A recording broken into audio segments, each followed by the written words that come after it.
Hey, I'm Alex Radical from Board Game Co., and I want to start this video with an apology. A genuine apology. This isn't a bit, a skit, a punchline, or any of that. I don't have bullet points for this video the way I typically do for a conversation piece, but I do have two general things I want to cover, and the rest will just see where the conversation goes.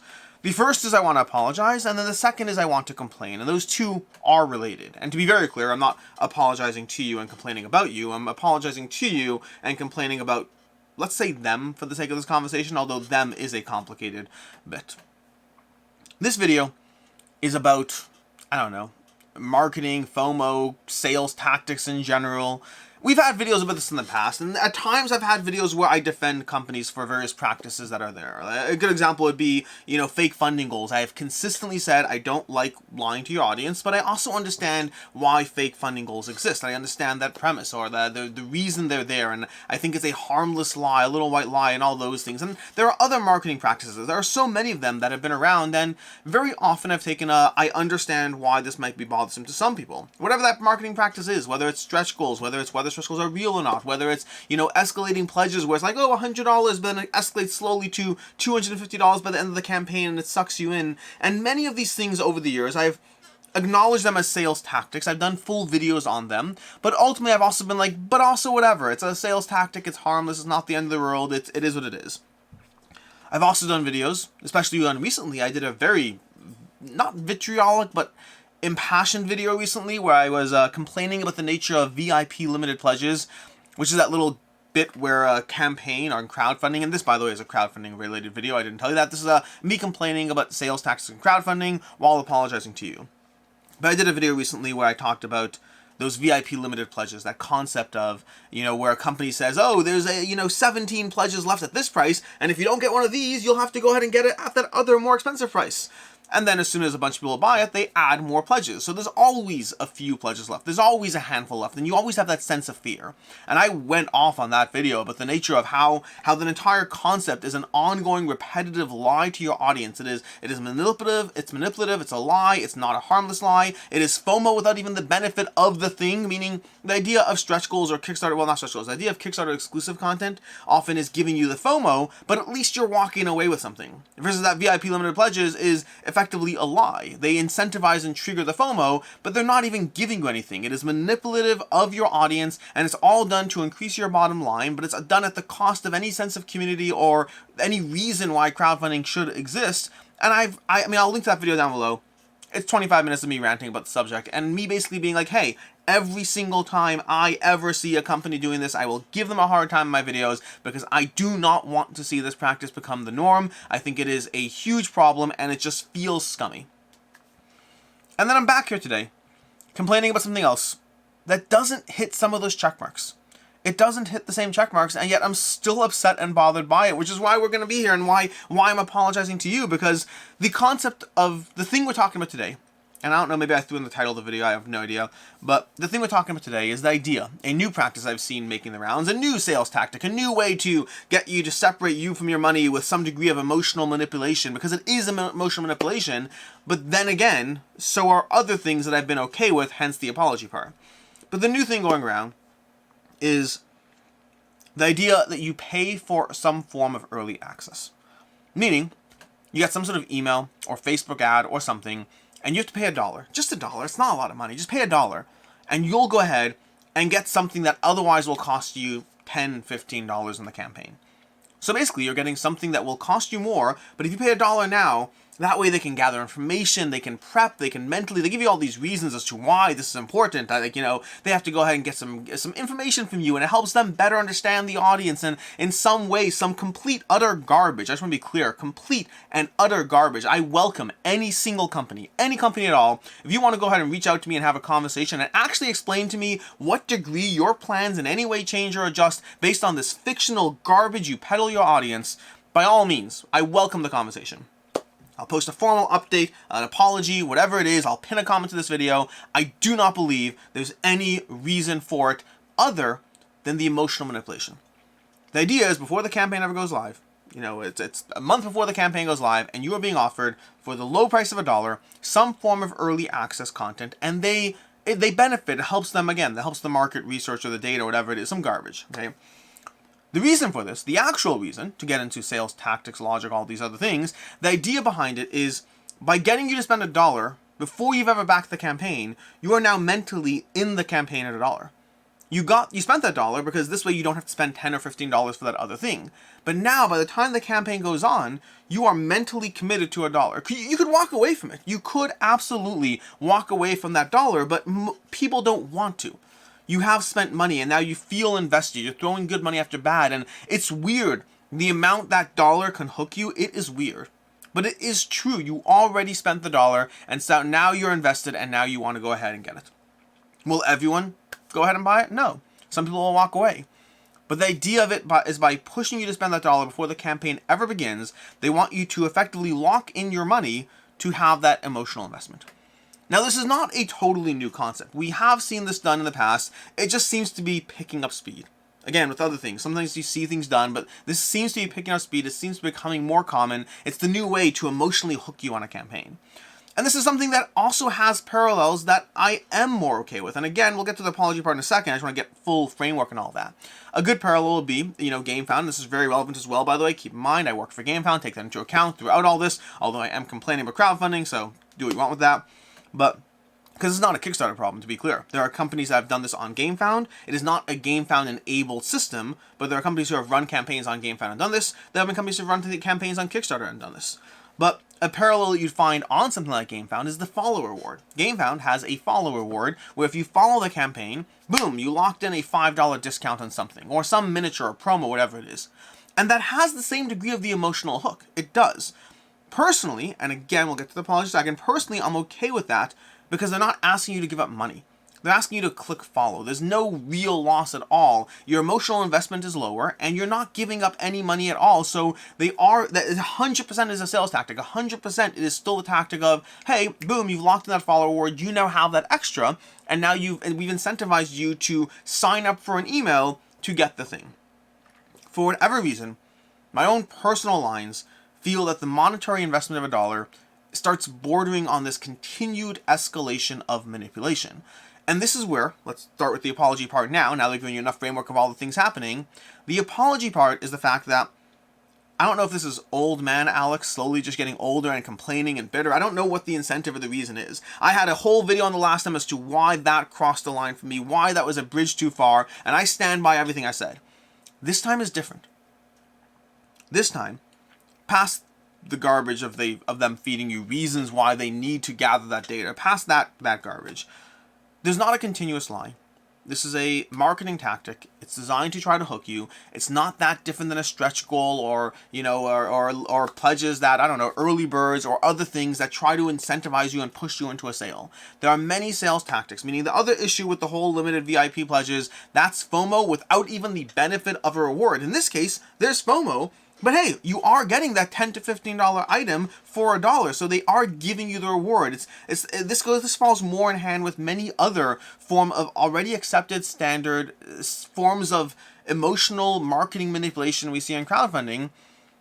And so the apology part is, for all the times I've ever been like, hey, here's a good reason for this thing to exist, and I'm not bothered by it, I'm sorry. Because this one bothers me. It's another one that bothers me. And I have reasons. I can give you reasons to why it bothers me and why the distinction. But at the end of the day, I'm sorry for all the times you've been bothered by some form of emotional manipulation that just happened to not bother me. I'm sorry. I'm sorry for the response I gave and the lack of, concern or care I had for them. I always saw things from both sides, but the key is I saw it from both sides. So when you said X, I said, hey, sure, X, but here's also Y. And so I'm sorry for that. I'm just sorry for not being as bothered by other forms of emotional and marketing manipulation. As far as this one, I think part of it for me, part of my blind spots and part of why it bothers me is, to a certain extent, I think that things that have been accepted from not the dawn of time, but for a long time, things that have been accepted for as part and parcel of how crowdfunding works for the longest time, I think I kind of became okay with that's the norm. That's the normal thing we engage with. And I do have some lines in my head as to what's new that I'm okay with, what's new that I'm not okay with. I do have those own internal lines, but we'll all have our own internal lines. But I think the biggest thing for me is that regardless of what is accepted or not, regardless of where our lines are, yours or mine or anyone else's, it feels like they just keep trying to find ways to get your money. Which is how sales work to a degree, but there is a weird line. And to me, that line, that parallel, does to a certain extent come at that aspect of, what is the point of crowdfunding? Where is that sense of community? Where is that sense of we're trying to build something together versus I'm trying to get every last dollar out of you in whatever way I can possibly squeeze it out of you, and I just want you to feel bad about the whole thing. If you don't give me that dollar, I want you to feel bad that you didn't get that $10 to $15 thing. If you do give me that dollar and you don't actually want the whole campaign, I want you to feel bad about the fact that you gave me $1. And it's not that they want you to feel bad, to give credit. And the they is the generic company aspect of, and again, something I said in the last video, but very often, these things are happening because there are launch agencies behind them that are basically telling people, hey, here's what works. Here's the emotional manipulation that we have found works. And it's so complicated to engage in. Like, I'm not against trying to sell something. I am all for trying to sell something. I just think there's a weird line of when are you incentivizing something in a mutually beneficial way versus when are you just engaging in feels bads moments. And I think, again, to a certain extent, that's why I don't like this. This one, to me, is an engaging of the feel-badsness of it all. It's trying to just, no matter what happens, there's a potential feel-bads aspect behind it. That aspect of, again, you either don't give the dollar, and then you get to the campaign, and you kind of want that you get to the campaign, and everyone else has this, like, extra miniature that they got because they signed up for this pre-launch notification thing that you didn't even know existed, or you saw it and you're like, I'm not doing that. And now you get to the campaign, and you feel like you have to pay more money because you didn't do the thing they wanted you to do.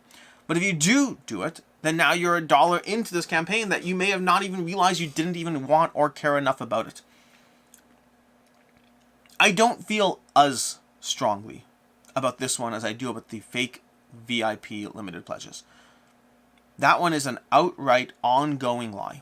It is. Honestly, I will say this, for whatever it's worth to whatever company's running this, I'd feel even better about this if you didn't peddle those lies about why it's important for you to do this. Ultimately, the reason you want to do this is because it drives sales. That's the reason you want to do this. Which is fine. Just own it. There's not a value to the consumer on this. There's a FOMO aspect of what you're doing. And the FOMO aspect is, hey, we know we'll hook you. That's the point. The point is to sell someone on something, and so you do so by getting them to mentally commit the dollar. There's just not a value to the consumer behind this. And the aspect of how you need this for some form of whatever. At least be honest about it. I don't have the same level of call to action about this one that I will have for the other VIP pledges. I don't know if I'm going to go on a rant every single time I see a company doing this. I think the other thing, the VIP limited pledges, to me is something I want to stamp out of crowdfunding. I never want to see it, and I'm prepared to die on that hill and shout it out every single time I say it, that you are lying to your audience for the sake of more money. This one, I'm not going to do that. But I also don't think I'll ever back a campaign from a company that does this. I think one of them is a more general crowdfunding crusade that I'm on, where I want it gone. Don't consistently and repeatedly lie to your audience. The other one is more of a personal choice. That for me, if you put me in a position where I have to pay for some form of early access before crowdfunding to get a sale, I won't do it, and I won't back your campaign. That's not necessarily a cast iron rule, to be very clear. The practical reality of human nature is there might be that one campaign one time that I really, really do want and make an exception for. It might happen. But I hope it doesn't. This is something that I, again, want to vote with my wallet on. I'm not encouraging you to do the same. Do whatever you want as far as on your end. I think for me, it just feels like there consistently is a bigger and bigger gap between any real sense of community. The more you manipulate your audience, the more you push apart your community and how the campaign's doing, and any real form of incentive to actually feel like we're all growing together. Like, hey, it's crowdfunding. Let's build this project. You need us. We need you. Let's all just make this a mutually beneficial win-win. And instead, it's just month after month of let's find another way to emotionally manipulate you. And it makes sense. The harsh reality is that to a certain extent, crowdfunding throughout COVID, throughout everything, did see a rise. Like, you'd think there'd be a dip, but no, it saw a rise and went up. But now we are seeing that fall. Crowdfunding today is not the same level as it was 3 years ago. It's not. It's still fine. It's still healthy. But on an aggregate level, sure. But on an individual level, you see companies that may have expected, $200,000 campaigns, and they might be seeing $170,000 campaigns, and they're like, oh, our numbers are lower, and we're seeing things go back. And to that end, they're incentivized to try to find more ways to compensate for that. The problem is very often finding ways to compensate for a shortfall, finding quick shortcuts to recover from something that requires, well, not a quick shortcut, has a cost. In my last video about the whole VIP limited pledges, I talked about the nature of, at one point I compared it to clickbait, the nature of, the algorithm and clickbait, and that same aspect, that emotional betrayal of your audience for the sake of more views. And I think it's a similar parallel here. If you see your views decrease, if you're on YouTube and you see your views decrease and you engage in clickbait because it hooks people in, it is that same problem. You're trying to compensate for a shortfall by engaging something that will give you a temporary boost, but at the cost of any long-term sense of trust or engagement. This is why, to this day, Dice Tower is still Dice Tower for a reason. Year after year, for whatever, 15 years now, however long it's been, they are consistent, they are steady, they do their thing, and you either get value from the content or not. There's no quick tricks, there's no ways to make a quick buck or ways to capture your view. Of course, there'll be the occasional, title that really pulls you in if it matches the content, if it delivers upon what it's suggesting, which that is not clickbait, that's just delivering. And that's true for our sales too.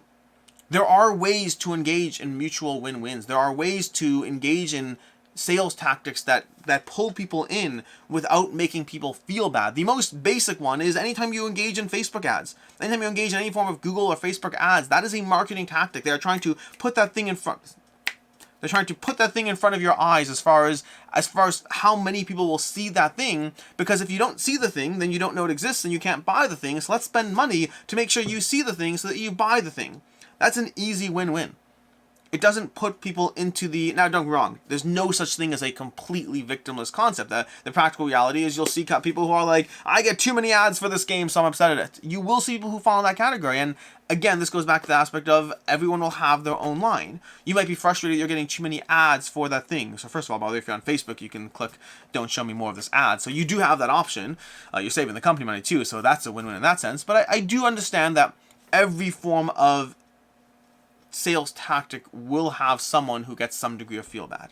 That just because I have my own line in the sand of what I'm okay with doesn't mean that everyone else is okay with theirs. That's the whole apology part of this. The recognition that something that I just view as, hey, that's just the way crowdfunding is, you might be like, it still feels emotionally manipulative. So yeah. So that's what this is. Not the same level of crusade, but certainly a distaste. So maybe I'll title this video, would you spend $1 to get special access for a Kickstarter campaign? And the answer I'm giving is no.